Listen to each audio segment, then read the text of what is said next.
Hello, everyone. I'm Anna Gavell, Managing Editor of Devex, and welcome to a special episode of This Week in Global Development, coming to you straight from the sidelines of the UN General Assembly. As global leaders converge here on New York City, we have an international team of journalists on the ground bringing you conversations with the people shaping the future of global development.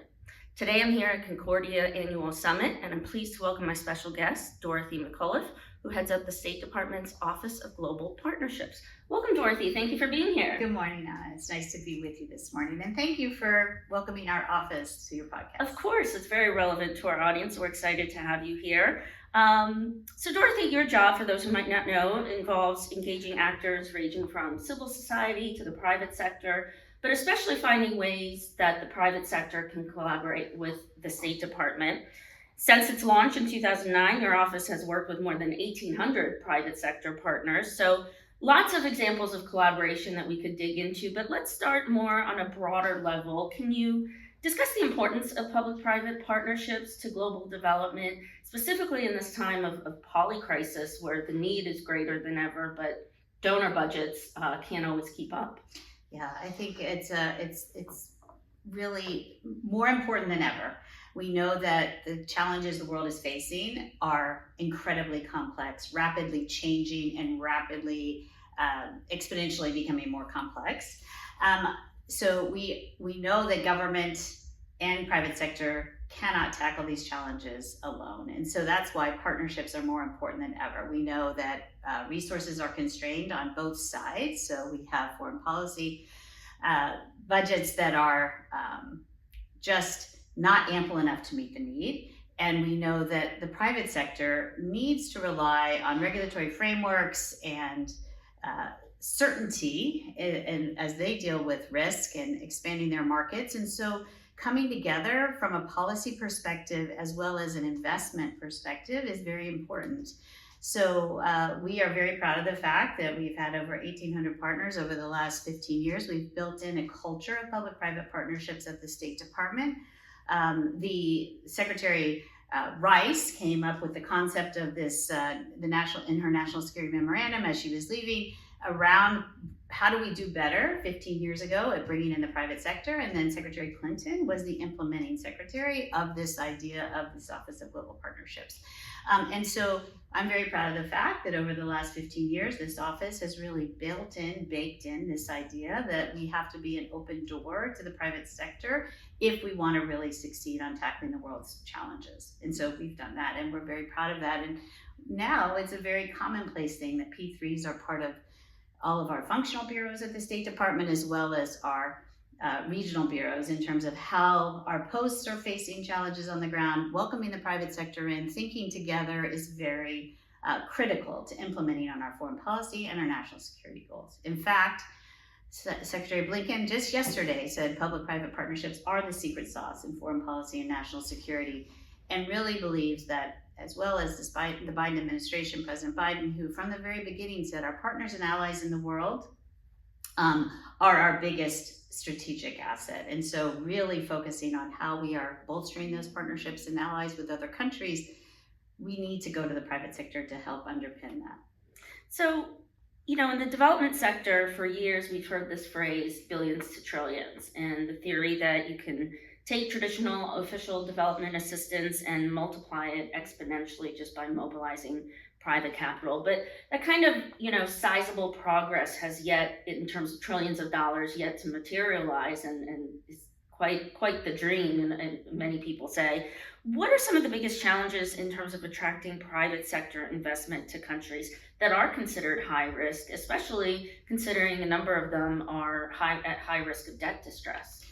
I think it's the uncertainty, right? The markets don't do well, or businesses don't do well with uncertainty. And so where we can help promote frameworks, opportunities, programming, which allows for some of that certainty to come in, and also help encourage, whether it's through DFC or other ways, that we can help finance some of that risk, bring some of that, some of that off the private sector. It's beneficial. But again, and we also know that the World Bank is also, really reforms and fresh approaches are happening all over the development world because of this idea that we know the challenges are great, and that but yet the opportunity is great as well. And we know that from venture capital, like you take risk, you make more money, right? So we're trying to build in and bake in that kind of private sector mindset into the way we're utilizing development dollars as well. So challenge is still ahead. I think the refreshing thing is that we're all working on it and nobody's giving up. Mm-hmm. So, in addition to the UN General Assembly this week, it's also New York Climate Week, and climate is a big part of your portfolio. Can you talk about the role the private sector can play in helping climate vulnerable nations both in terms of mitigation and adaptation?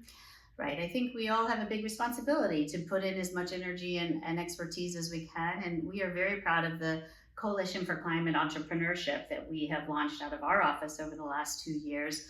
We now have 9 climate innovation hubs where we've worked with both multinational partners, but also local partners. I think that's a really big part of the solution is how do we bring in local stakeholders to help us drive solutions. So not only local, like we're supporting local entrepreneurs and the ecosystem of local entrepreneurship, but how are we bringing in local business and successful businesses within these local communities around the world. They're all in the developing world, by the way, in the global south. We're in Hanoi, we're in Nairobi, Morocco, Accra.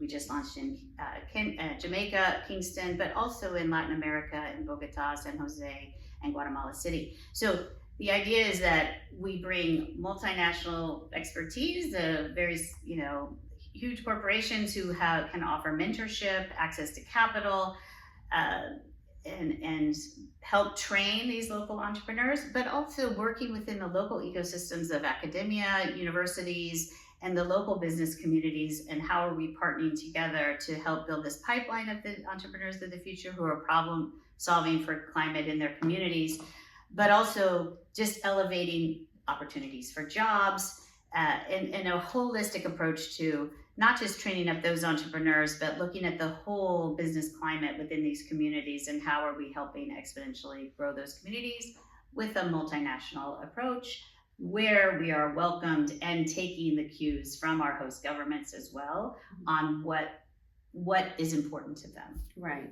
Now, staying on the subject of climate, there is this ongoing debate and development over whether you can tackle climate change and poverty alleviation at the same time. Are there trade-offs? Are there enough resources to do both? I'm curious to get your thoughts on, you work so much on climate in your portfolio. Can we do both? I don't know why we couldn't. Mm-hmm. I feel like I'm not sure what the way we approach it and how we're building up this pipeline for entrepreneurship, growing local businesses, creating jobs is, yes, it may be a little slow going, although we're hopeful there's a unicorn in there somewhere, maybe a few. But it's really important. I think that whether the startups succeed or they don't, we're building the expertise for local businesses to thrive and to grow. And so I don't see that disconnect. Mm-hmm. So now I'm from Washington, D.C. myself. My husband works in government, and sometimes agencies, it can be difficult to work together, but your office at State Department and USAID just celebrated 15 years of collaboration. Can you talk a bit more about that? Yeah, we were thrilled to have a half-day celebration, panel discussions hosted by Foreign. It was a short-term partnership with Foreign Policy Magazine, with USAID, and with us celebrating 15 years of our office and 15 years of collaborating with USAID. Yes, I would say, as a person relatively new to federal government myself, I think that I see the opportunity for collaboration where other people, I think creativity in that realm is really important, and that we have worked very well with USAID, and I think it's I don't. That's some background noise. They're really busy. This is unscripted. But the partnership with USA. The partnership, Pete. I think that we look for those opportunities always, because we can do more together, even if we're talking internally within U.S. government, as we are with the private sector.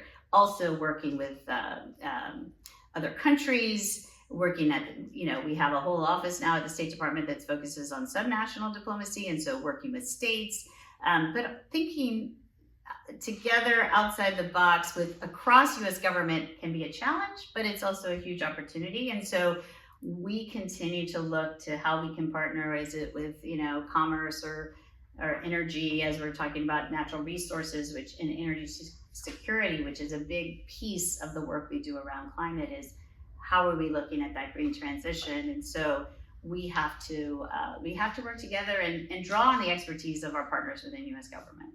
So now you're here at Concordia you just announced the winner of the P3 Impact Award. Can you briefly tell us a bit about that?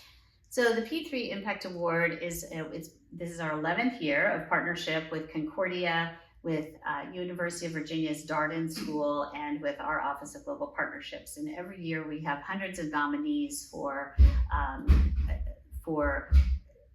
to find a winner, to acknowledge and celebrate the work that's going on in public-private partnerships around the world.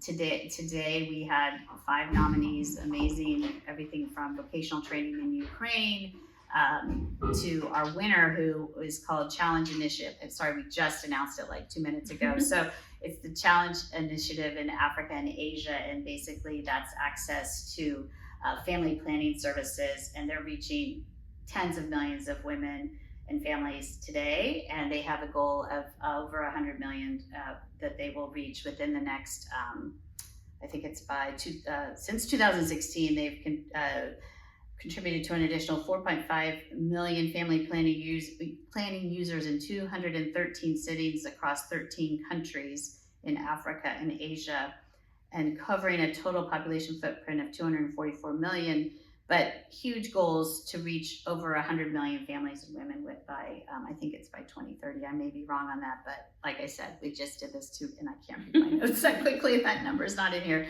but very impressive. But all of these initiatives, the creativity of how do we work together, private sector, NGOs, civil society, coming together to tackle these challenges that we know governments can't do alone. Mm-hmm. Now, on the subject of 2030, we've got the UN Sustainable Development Goals.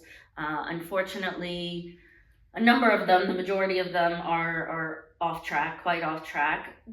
Just kind of broadly speaking, what do you think is the biggest challenge to meeting the SDGs, and what do you think needs to happen over these next few years to try and hit some of the targets at least? Well, it's a very big question. Yeah. I wish I had the answers, but I know that the work is ongoing and that there is very serious commitment by the UN countries and others to and to our NGOs and to companies to making sure that we get as close as we can. But I would say that I think the opportunity is around science and technology, and how we can utilize the advances in science and tech to help us reach some of these goals quicker. So I think whether we're talking about climate, food security, so many of the challenges that we are facing, we have Secretary Blinken did a big announcement yesterday with some of the top companies in the world who are focused on AI, and the ways they made commitments to some of the SDGs yesterday. It was a very big event and very powerful, in the sense that technology is powerful, and in the right hands and with the right guardrails and the right vision, that we have real opportunities to help a local farmer get his or her product to market, get fintech into the hands of more people, get energy into more homes across the continent and other places in the developing world. So I'm not discouraged. I think that there is just continues to be great focus, and we have to keep working at it. Mm-hmm. And lastly, are there any particular trends that you see on the horizon for global development, but specifically with public-private partnerships?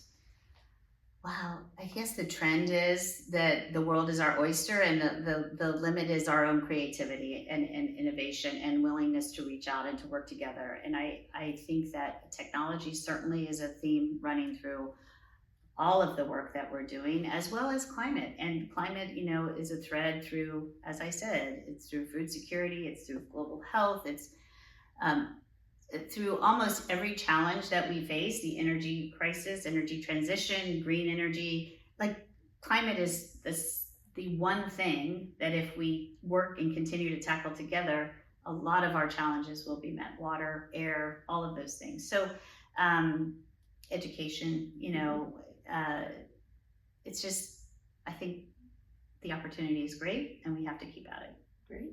Well, thank you, Dorothy, for being here today, and thank you, everyone, for joining us.